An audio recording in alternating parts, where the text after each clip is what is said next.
Alors, mesdames, messieurs, je tenais à vous remercier pour le temps que vous allez peut-être me prêter. Monsieur Mbaye, merci pour cette nomination.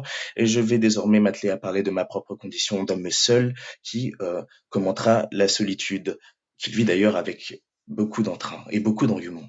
À la vérité, je dois vous dire quelque chose. J'aime ce confinement. J'aime ce confinement parce qu'il me permet tout d'abord de ne pas travailler. Je suis étudiant en droit, mais à la fois salarié. Et je suis donc en chômage technique pour le moment, et ce qui me permet d'étudier simplement et aussi de m'adonner à quelques passions vulgaires, grossières peut-être, mais tellement nobles à la fois.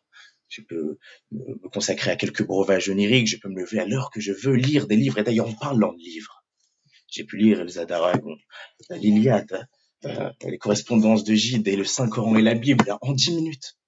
Oui, alors peut-être que j'abuse sur le temps, mais nos facultés explosent de manière exponentielle. Alors je dois vous dire toutes ces choses. Oui, euh, je passe mon temps, et c'est comme ça que nous devrions tous le passer, c'est-à-dire à philosopher.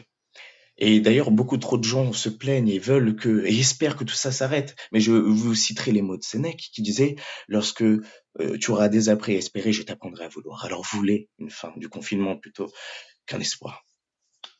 Alors je continue, je me mets à philosopher, je me dis que peut-être que ce ciel bleu qui arrive comme par hasard pendant le confinement est une sorte de stratagème pour nous rendre fous. Et puis aujourd'hui, il a plu, donc on remet en perspective toutes nos interrogations. Mais on continue, on ne s'arrête pas là. Peut-être que, au fond, j'ai fait mes courses récemment et je suis tombé sur un autre confiné. Ce confiné s'est prêté à un jeu télékinésique avec moi. Il m'a dit, tu ne passes pas, je passe, mais voilà, mais sans rien dire. Et c'est fabuleux. Alors, bon, bien sûr, je tenais à remercier tout le corps hospitalier, tous les infirmiers et tous les travailleurs qui sont liés de près ou de loin à cette lutte nationale contre le coronavirus d'ailleurs. Et leur dire à quel point nous sommes honorés de faire partie d'une nation qui compte autant de gens valeureux. Je ne vais pas traiter toutes ces tragédies, hein, tous ces morts, hein, et d'ailleurs j'en suis vraiment profondément navré. Mais je pense que ce moment de confinement permet de nous interroger sur les meilleures choses. Qu'est-ce que nous aimons vraiment?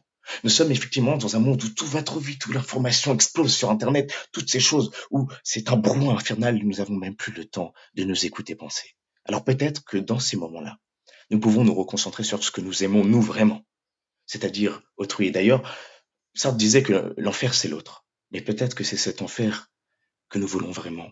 Dans ces moments de confinement où nous sommes seuls, nous n'avons même plus la possibilité de dire que je veux sortir, je veux rester chez moi. Nous sommes contraints à rester. Peut-être que c'est l'autre, c'est ces sorties que nous aimons tant vivre avec les autres, ces danses, c'est ces moments de passion, d'engagement. Peut-être que c'est ça, au fond, que nous aimons vraiment. Et si d'accoutumée, nous préférons peut-être les mettre de côté et les rejeter pour nous concentrer sur notre travail. Peut-être qu'au fond, c'est ça, la vraie vie, autrui. Alors, mesdames, messieurs, repensez l'essentiel.